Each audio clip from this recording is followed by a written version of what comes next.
안녕하십니까 수강생 여러분.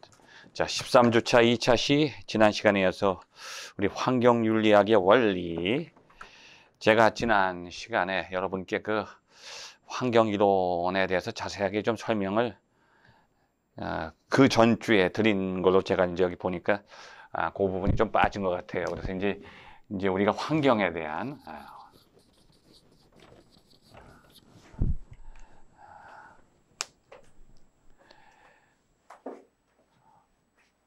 환경 문제는 인간 중심주의의 문제다. 이건 심층생태론 지난주 시간에 공부했죠. 그 다음에 환경 문제는 사회적인 문제다. 인간이 인간을 억압하는 그런 사회적인 구조, 그것이 환경으로 나타난 것이다. 이게 사회생태론. 그러니까 인간 안에 있는 그 사회적인 의식 구조가 문제다. 다른 인간을 억압하고 사회적인 하나의 그런 갈등 구조 속에 환경에 대한 부정적 태도가 담겨 있다. 아니다. 환경 문제는 자본주의적인 생산 방식의 문제가 있다. 자본주의가 사라져야 환경이 개선된다. 이건 사회주의적 입장, 생태 마르크스주의. 그 세 가지 공부했는데 이 시간은 환경이론의 두 줄기. 환경이론의 두 줄기. 여러분에게 환경에 대한 의식을 일깨워주는 환경에 대한 하나의 이론적인 접근을 시도하는 시간입니다. 이 시간은. 자, 여러분 환경을 어떻게 생각하십니까? 환경이 지금 개선되고 있다고 생각하십니까? 아니면 점점 환경이 나빠지고 있다고 생각할까요? 이 자연이.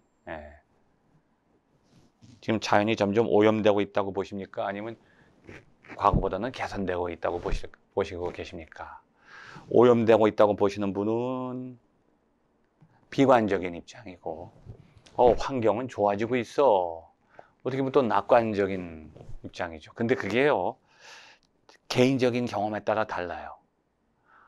지금 말하자면 저쪽 안산의 시화공단에 가가지고 공장 폐수가 흘러가는 걸 보신다든지 그런 환경 속에서, 아니면 이 배기가스가 많은 이 도심에서 살다 보면 또 이 미세먼지라든지 호흡기 질환 하나에 대해서 좀 민감하신 분들은 또 환경을 나쁘게 보는 분도 계실 거예요. 또 지방에 아니면 농촌, 어촌, 산림 지역에서 많이 생활하시는 분들은 또 좋게 볼 수도 있죠. 저는 우리 여기서 상암동에 가까운데 어디죠? 거기 하늘공원에 가면 그 가을대숲이 아름답잖아요. 너무나 아름다운 자연을 그대로 만끽하잖아요. 근데 사실 그게 그 밑에 조금만 파보면 다 쓰레기더미예요. 난지도 쓰레기 매립장이었어요. 냄새나고 악취가 나서 지금도 조금씩 그 후유증이 남아있는 지역인데 그걸 다 메꾸고 그냥 이제 더 이상 매립을 하지 않고 방치해놨더니 자연이 회복되면서 생태계가 복원돼서 지금 아름다운 갈대숲을 형성하고 있잖아요. 자, 이 환경을 보는 두 입장이 존재합니다.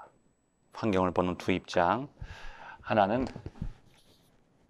비관주의고, 이것도 시험 문제, 앞으로 이제 여기 환경 문제 나올 때 이것도 같이 여러분이 섞어서 답안지도 써주시면 좋아요. 비관주의,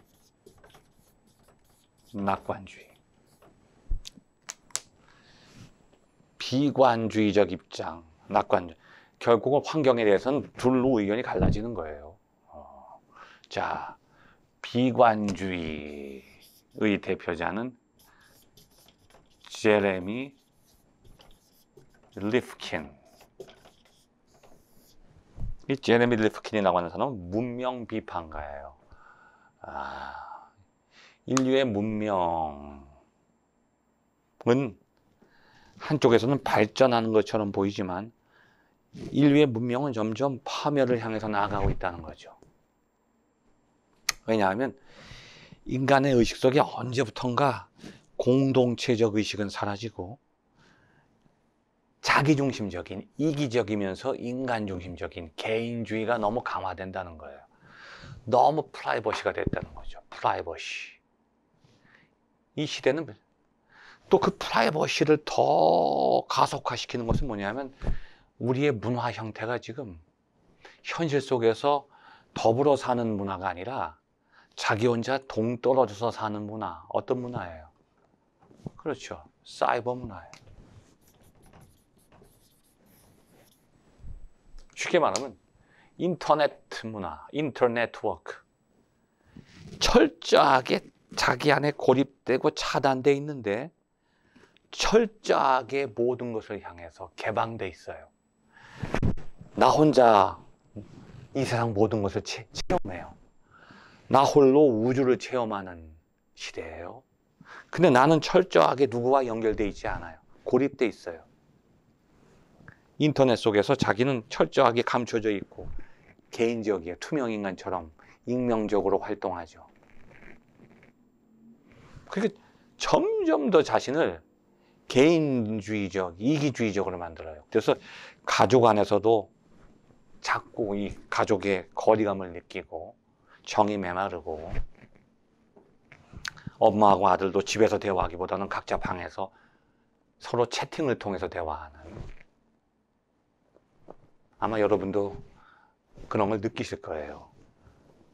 그러니까 지금 우리 시대가 점점 개인화돼. 그러니까 이 리프킨이 나온 사람은 인간의 문명이 점점 개인화되고 이기주의화되고 프라이버시가 된다고 하는 것은 결국은 사회 자체를 존속시키지 못한다는 거예요. 문화를, 문명을.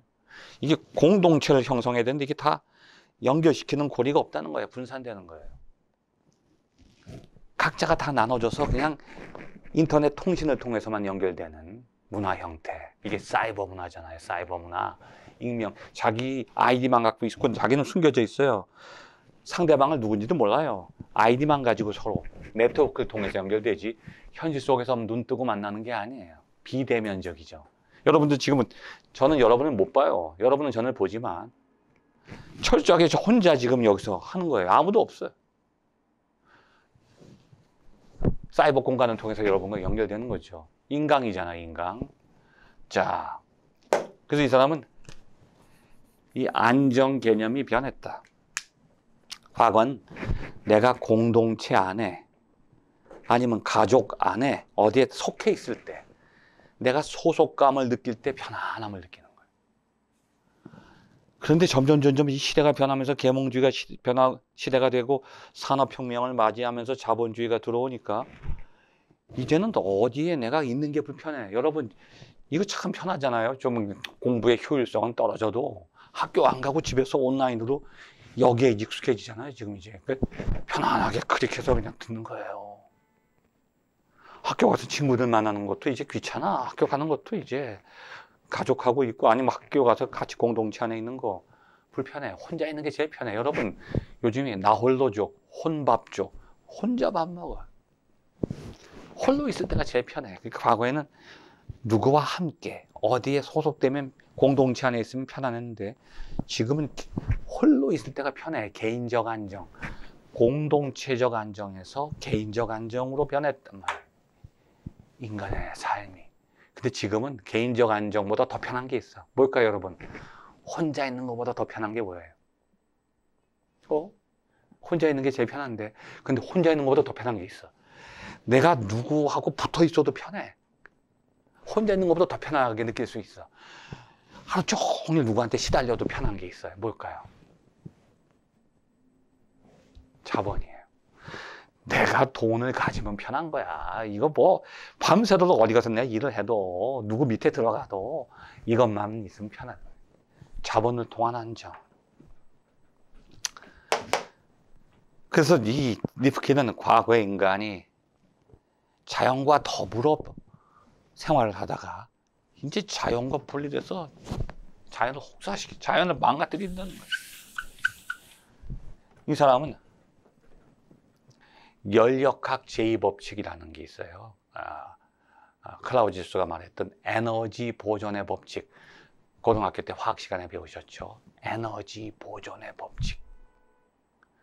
반응 전의 에너지와 반응 후의 에너지의 총량은 똑같다. 에너지가 아무리 어떤 기상이변이라 변화가 생겨나고 화학적인 변화가 나타나도 에너지는 안 변한다는 거죠. 자, 총 에너지가 있어요. 총 에너지 이꼬르 가용 에너지 플러스 불가용 에너지. 총 에너지는 가용 에너지 플러스 불가용 에너지. 이 환경이라고 하는 게 거대한 에너지의 순환 체계라고 하는 거예요. 그 에너지가 끊임없이 순환되는 거예요, 지금 이게. 이게 지금 이게 공기의 흐름, 뭐 이게 대기의 순환과 물, 또 아니면 기상 변화, 이 모든 계절의 변화, 모든 것들이 우주의 원리가 에너지의 순환이라는 거죠. 지금 우리가 미세하게 느낄지 모르지만 지금 우리가 느끼는 모든 여기 움직임들이 이미 우주 안에서 어떤 일어났던 에너지의 흐름이 지금 우리에게 전달되고 있다는 거죠. 자, 그래서 지구에 있는 모든 생물체도 에너지를 소비하는데 에너지의 소비가 생명을 유지시키잖아요. 에너지가 없으면 생명이 없어요. 근데 내가 에너지를 소비하면 소비한 만큼을 또 내놔요. 그럼 다른 생명체는 또 요거를 또 소비하고 또 내놓고 환경이 그렇게 움직인다는 거예요. 자, 그런데 지구상의 생명체 중에 단 하나의 생명체가 있는데 그 생명체는 에너지를 소비만 하지 주지 않아요. 주기는커녕 소비한 다음에 쓸 수 없는 불가용 에너지만 만들어내. 이게 환경 파괴 물질이에요. 환경 파괴 물질. 자, 이 보드마커 쓰기는 참 편해요. 이걸 위해서 에너지를 투입해서 뭘 만들어냈어요, 이게. 근데 이것은 쓰긴 편한데 여기서 에너지가 또 만들어지진 않아. 오히려 이것이 쓸 수 없는 물건이 돼서 땅속에 들어가도 썩지도 않아. 이것이 환경을 오염시키고 파괴시켜요. 플라스틱. 이 자연 상태에서는 플라스틱이 없어요. 인간이 만든 거예요. 그래서 인간은 뭘 만들기만 하면 자연으로 다시 돌려보낼 수가 없어. 이거 환경 파괴 물질이에요. 지금 미세 플라스틱이 떠다니잖아요. 지금 그게 지금 우리 입으로 다 들어가요. 해양이 오염되고 공기가 오염되고. 자, 총 에너지가 일정하다면, 자, 가용 에너지가 증가되면 어떻게 될까요? 늘어나면 이건 줄겠죠. 이게 줄면 이게 느는 거예요. 그러니까 시간이 흐를수록 인간은 가용 에너지를 다 써버리고 불가용 에너지만 만들어내. 썩지 않는 것들, 쓸 수 없는 에너지만 만들어내. 이 환경 파괴 물질을 만들어낸다는 거죠. 그래서 이 문명이 지속될수록, 인간의 역사가 계속될수록 환경은 회복될 수 없다. 이제 지구는 멸망할 것이다. 이렇게 얘기하는 것이 문명 비판가 또는 문명 비판가뿐이 아니라 이제 환경학자들도 환경의 위기를 강조하죠. 자, 그래서 이 사람의 이론을 엔트로피 이론이라고. 시험 문제 나오면 여러분 비관주의의 대표자는 제레미 리프킨, 비관주의의 대표자는 제레미 리프킨. 여러분 인터넷 쳐보면 그 사람 나와요. 그 사람의 책 이름이 엔트로피란 책이에요. 엔트로피 이론이라고 그래. 엔트로피. 인간은 끊임없이 엔트로피를 증가시킨다. 그래서 환경을 파괴한다는 거죠. 자, 엔트로피라고 하는 건 뭐냐 하면 엔트로피. 엔 뭐예요? 이건 에너지. 에너지 트로피. 에너지의 변화. 그런 뜻을 갖고 있어요. 자, 이게 비관주의, 환경에 대해서 비관적으로 해석하는 입장. 비관주의. 자, 이제 그러면 낙관주의. 낙관주의의 대표자는 제임스 러블락. K예요. L-O-C-K. 러블락. 제임스 러블락. 사랑에 잠겨졌어. 그 사랑에 잠겨졌다. 사랑하기 힘들다. 아주 사랑의 철벽남인가 봐요. 철벽남. 제임스 러블락. 이 사람의 이론은 가이아 이론이에요. 가이아. 가이아란 말은 여러분 영어에서는 지오, 땅이란 뜻이에요. 땅.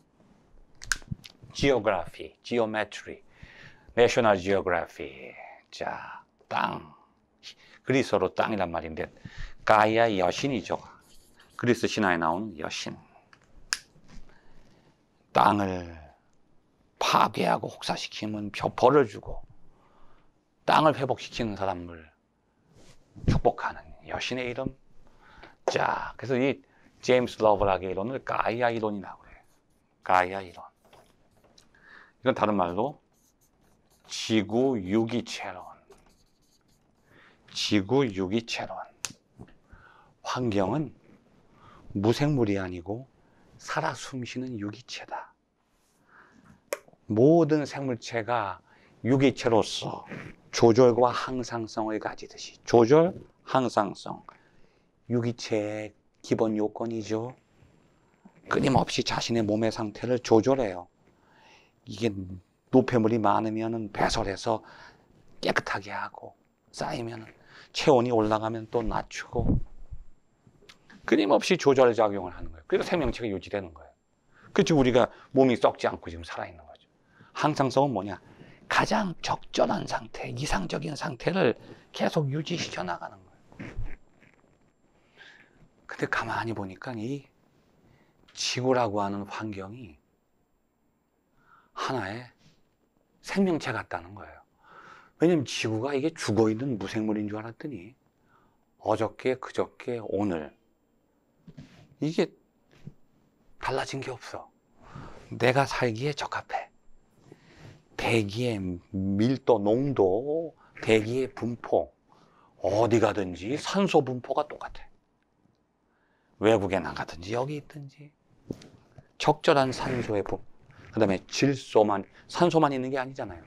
질소, 탄소, 미세하지만 뭐 수소, 여러 대기 분자들이 있는데 그 배합이 너무 이상적이라서 산소를 호흡하는 생물뿐 아니라 이산화탄소로 광합성하는 식물들까지도 다 함께 공존할 수 있도록 대기가 이상적으로 분포되어 있는데 그 대기의 밀도, 지상의 기온, 압력, 이게 뭐예요? 이거 중력. 이 모든 것들이 완벽하게 하나의 데이터화 돼가지고 이게 누가 컨트롤하는 것처럼 지금 유지되는 거예요. 몇 년 동안? 45억 년 동안. 이것은 이 자연이라고 하는 게 지구가 살아있지 않고서는 일어날 수 없다는 거예요. 지구가 자기가 조절한다는 거예요. 그래서 지구 유기체론. 지구 유기체론. 그러니까 지구가 조절과 항상성을 한다는 거예요.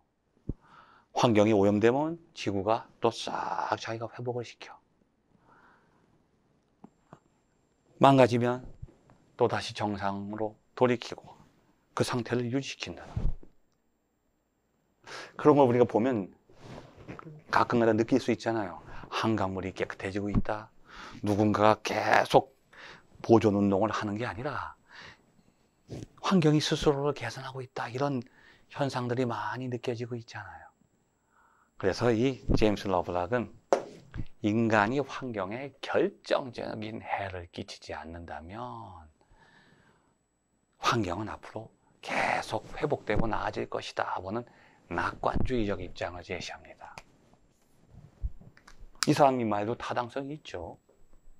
어떤 면에서 보면 과거보다 지금 공기 질이 좀 나아졌다고, 지금 중국만 아니면 나아졌다고 볼 수도 있어요. 한 20년, 30년, 최악의 상태 때가 70년대, 80년대가 아주 최악이잖아요. 이 환경오염이. 근데 많이 나아지고 있다. 이렇게 사람들이 주장할 수도 있어요. 그래서 제임스 러블락은 가이아 이론을 통해서 지구 유기체론을 주장하면서 환경은 스스로를 회복시킬 수 있다. 환경오염은 개선될 것이다. 자, 여러분 아마 이 두 입장 중에 어떤 입장에 서 계시겠습니까? 아마 저는 중간적 입장이 타당하다고 봐요. 왜냐하면 환경 이론가들은 너무 좀 약간 심할 때가 있어요. 환경은 앞으로 조금만 지나면 파멸한다. 생물의 종들이 멸종되고 있다. 굉장히 위기의식을 주장하는데 조금 그것도 문제가 있고, 또 너무 낙관적으로 저절로 환경이 좋아지니까 인간은 아무것도 안 해도 된다. 이것도 좀 문제가 있어요. 자, 대부분 경제학자들은 환경을 낙관적으로 봐요. 왜냐하면 경제와 환경은 같이 갈 수가 없거든요. 경제를 생각하면 환경이 망가져요. 환경을 생각하면 경제가 망가져요. 왜냐하면 경제는 계속 생산하고 소비하고 발전시키고 성장시켜야 돼. 자본을 축적해야 돼. 그러다 보면 환경에 피해를 줄 수밖에 없어요. 오염물질을 생산하더라도 그것이 이윤을 준다면 오염물질을 만들어내잖아요. 그래서 지금도 산업 쓰레기, 공장 폐수들이 이게 왜 쏟아지느냐? 자꾸 생산해서 이윤을 추구하다 보니까 자연에게 회복될 시간을 안 주는 거야. 망가지는 거야. 근데 기업가들이, 경제학자들이 야, 환경을 먼저 살려야지. 그럼 어떻게? 생산성을 포기해야 돼. 이윤을 포기해서 그 이윤을 빼가지고 환경 오염을 정화시키는 데다가 돈을 써야 돼.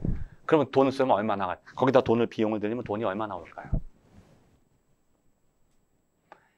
경제학에서 비용을 100을 투자했는데 이익이 100은 못 나와도 1은 나와야 돼요. 그러지 않으면 비용을 투자할 필요가 없잖아요. 여러분, 평생 손해보면서 장사하면 나라가 망해요. 그런데 이 세상에 비용을 100을 투자했는데 이익이 빵! 딱 하나예요. 빵! 환경. 환경은 아무리 비용을 투자해도 이익이 없어. 이걸 매몰비용이라고 해요. 매몰비용. 환경비용은 매몰비용이 돼서 국가나 경제나 환경에 해당하는 투자 안 해요. 돈이 남으면 좀 투자하지만. 그래서 경제학에서는 환경을 가장 무관심하게 생각해. 그리고 환경학자들은 가장 환경을 비관적으로 생각하고 경제학자들은 낙관적으로 생각한다. 근데 이 두 대립적인 팽팽한 갈등이 존재하는데 이 사이에서 이 둘을 중재하는 입장을 제시한 사람이 있어요. 이게 비오른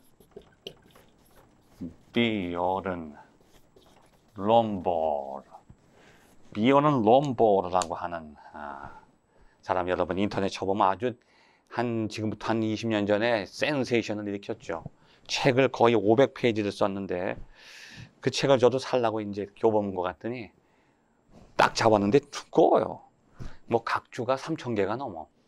엄청나요. 각주가 3,000개에다 참고문헌이 몇천 권. 그래서 살라고 딱 봤더니 55,000원인가 너무 비싸. 그래서 안 샀는데, 그래서 도서관에서 빌려봤는데 회의적 환경주의자.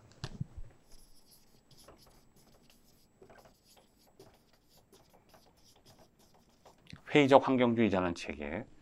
근데 원래 이 사람은 덴마크의 통계학 교수예요. 통계학. 환경에 관심이 있다기보다 그냥 통계학을 했는데 취미생활로 뭐 했냐면 그린피스 대원, 그린피스. 환경보호단체죠. 아주 급진적인 환경보호단체예요. 그 환경보호단체 회원으로 환경보호운동을 하는데 하루는 집에 앉아있는데 TV를 보는데 TV에 어떤 경제학자가 나와요. 줄리언 사이먼. 이 경제학자가 나와서 메릴랜드 대학교의 경제학 교수인데 뭐라고 하냐면 여러분 환경 문제 신경 쓰지 마세요. 경제 발전이 우선이에요. 환경은 그냥 내버려두면 그냥 다시 살아나요. 그러는 거예요. 이 사람이 그 TV 보다가 TV를 그냥 꺼버리고 화가 나서 기다려. 그냥 막 방송국으로 달려가. 너 내가 그냥 안 둔다. 갔더니 벌써 끝내고 가버리고, 그때부터 이 사람이 이제 이 경제학자들의 이론을 비판하는 환경 분야의 통계를 수집하기 시작해요. 이 스토리에 대해서는 우리가 다음 시간에 계속해서 설명드리기로 하겠습니다. 감사합니다.